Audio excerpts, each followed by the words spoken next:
Hello, my name is Russell Myers, Independent U.S. President for 2024. You'll have to excuse it if there's like a reverb effect going on with my microphone. I can't seem to get rid of it.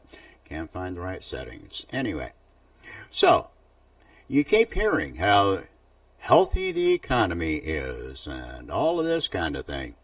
But let's talk about some information that overall you're not hearing, or it's hidden on page 12 or 24 B section, on the back page of whatever news source. Right behind all of the ads to get you to, put your money into stocks or whatever. So, but let's talk about the real economy. You can see the stock market is going up. Why is the stock market going up? All of a sudden, why here? Yeah, let me explain something to you. When the number of jobs available goes down, the stock market goes parabolic. It skyrockets. So what's going on here?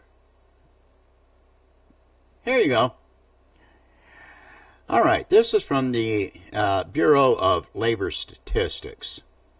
All right, so the number of job openings decreased to 8.7 million on the last business day of October. The U.S. Bureau of Labor Statistics reported today, and this is from December 5th. So, on the last business day of October, let me highlight that. All right, the number of job openings decreased to 8.7 million, which is a decrease of 617,000 jobs. The job openings rate at 5.3% decreased by 0.3 percentage points over the month and 1.1 points over the year. Over the month, job openings decreased in healthcare and social assistance, minus 236,000 jobs. This is while people are going without medical care. Of course, this is an indication that people are going without medical care in general. This means that the profits in that sector have declined because people can't afford medical care. So what do? They eliminate 236,000 jobs, so even fewer people can afford medical care. And if you talk about wait times in other countries or anything like that, let me tell you, I had a test that was scheduled in January, and it was ultimately scheduled for November 1st. And this was needed at the time in January. All right, so finance and insurance minus 168,000 jobs, which means people can't afford insurance. And people are not investing money. Finance and insurance. And real estate and rental leasing, minus 49,000 jobs. Job openings increased in information, plus 39,000 jobs. Okay, so we're minus 600,000 jobs. You keep on hearing about how jobs are added. Well, where are those jobs? McDonald's, Burger King, Dollar Tree. That's where those jobs are. All right, so what else is going on? Americans continue to ransack their retirement savings. The number of participants taking hardship withdrawals from their 401k was up 13% in the third quarter versus the second quarter. Well, it was already up in the second quarter, according to a new survey from Bank of America, which tracks about 4 million clients' employee benefit programs. So, yeah. And so that tallies up to more than 18,000 plan participants, the highest level in the past 5 quarters since Bank of America started tracking this data, and up 27% compared to the number of withdrawals during the first 3 months of the year. So, anyway, so people are rating their retirement funds. Savings rate for Americans is falling. Actually, the savings rate for Americans right now are lower than they were during the Great Depression. So you got that? And this is from CNBC. Of course, then they go into, well, be sure and put money away. How are you going to put money away if you don't have any money? Suze Orman, CNBC. Americans are short on emergency savings amid dangerous scenario for the economy. This goes into the fact that most Americans cannot afford a $1,000 emergency. In fact, 60-some percent, I think it was 67%. A new survey finds 74% of Americans are now living paycheck to paycheck, according to SecureSave. As inflation has soared, more than half of respondents, 54%, have decreased their savings in the past year, and about 67% of workers cannot afford to pay for an emergency $400 expense. Now, this is not new. This was going on back in 2016, so it hasn't gotten any better. All right, so here's another one. Small business bankruptcies rising at the worst pace since the pandemic. Small business bankruptcies are rising this year. They're blaming tighter lending standards and higher operating costs and straining entrepreneurs. So, bankruptcies as a whole rise 13% this year. This is from October 26, 2023. And business bankruptcies rose nearly 30% in the 12-month period ending September 30th, 2023. According to statistics released by the Administrative Office of the U.S. Courts, annual bankruptcy filings totaled 433,658 in the year ending September 2023, compared with 383,810 cases in the previous year. So, business bankruptcies are filing. Business filings rose 29.9%. Non-business, in other words, personal bankruptcies, rose 12.4%. Is this any better than, but some people will say, well, it was better in 2019. No, it was not any better in 2019. Here's 2019. December 19th, 2019. Remember, this is after the Trump tax cuts. More than 9,300 stores closed in 2019. Now, they're actually only talking about corporate chain retailers. This year, U.S. retailers announced 9,302 store closings, a 59% jump from 2018, and the highest number since CoreSite began tracking the data in 2012. So, no, it was not better in 2019. It was not better while Trump was in office. So you can throw that out the window. In addition to the 9,300 retail closures, over 200, pardon me, I put that away, over 200 trucking companies also went out of business in 2019.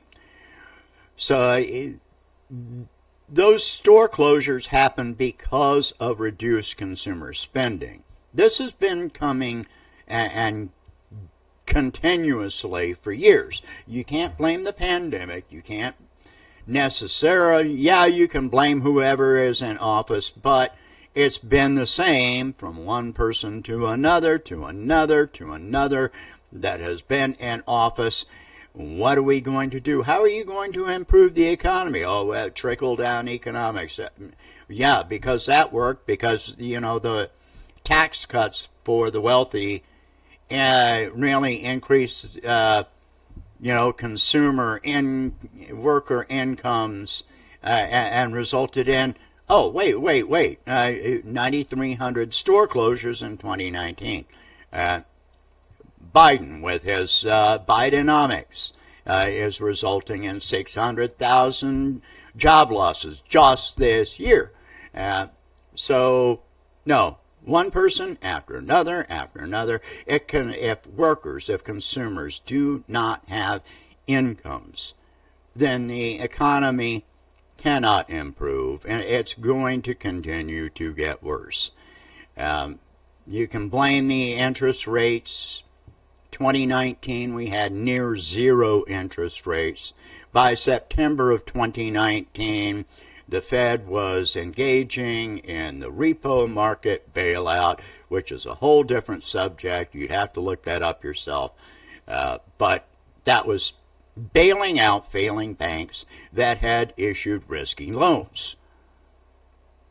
And this year, we're seeing banks failing because they're not being bailed out. They were expecting to be bailed out, but it didn't happen. We cannot bail out the failing banks. But now the Federal Reserve is talking about and next year going ahead and reducing interest rates. Well, how do banks make money? By either investing in U.S. Treasuries, which pay them a return, or by issuing loans.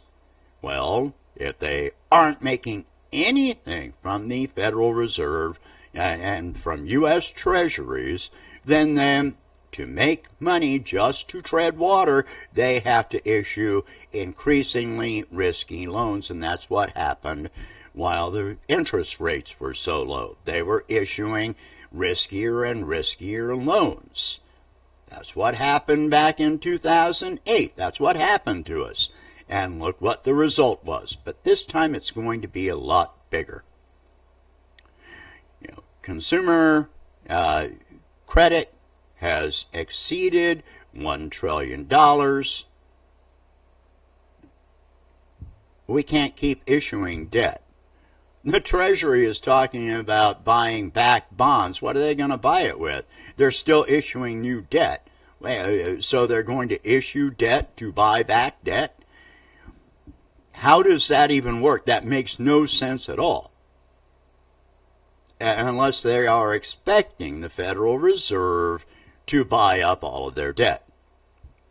And that's not going to happen.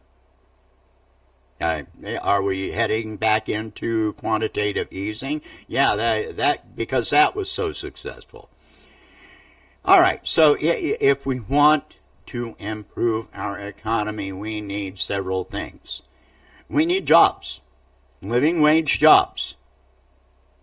Not McDonald's, not Burger King, not Walmart and Dollar Tree. We need living wage jobs. But those sources need to actually pay living wages. So where can those jobs come from? Oh, wait, how about the federal government? We need medical care. Yeah, 236,000 medical care jobs eliminated. Why? Well, why doesn't the federal government hire those medical professionals to provide medical care to the people that can't afford the insurance? Oh yeah, the insurance industry has lost jobs too. Why? Because people can't afford the insurance. This is all tied together. We need universal health care. We need jobs. If the federal government is hiring people guess what? You're creating incomes for people that they can spend out in the economy. Infrastructure. Our infrastructure is falling apart. Student loan. We haven't even seen the effects of the end of the student loan moratorium yet. We haven't seen that effect. This is going to continue getting worse. In fact, it's intended to get worse. The Federal Reserve was open about the fact that one goal of increasing interest rates was to reduce the number of jobs, to make more people become unemployed. That was part of their goal, to eliminate more jobs. Are you on board with that? Are you okay with that? I'm not. Again, people going without medical care. More Americans are relying on food banks today than they were in 2020.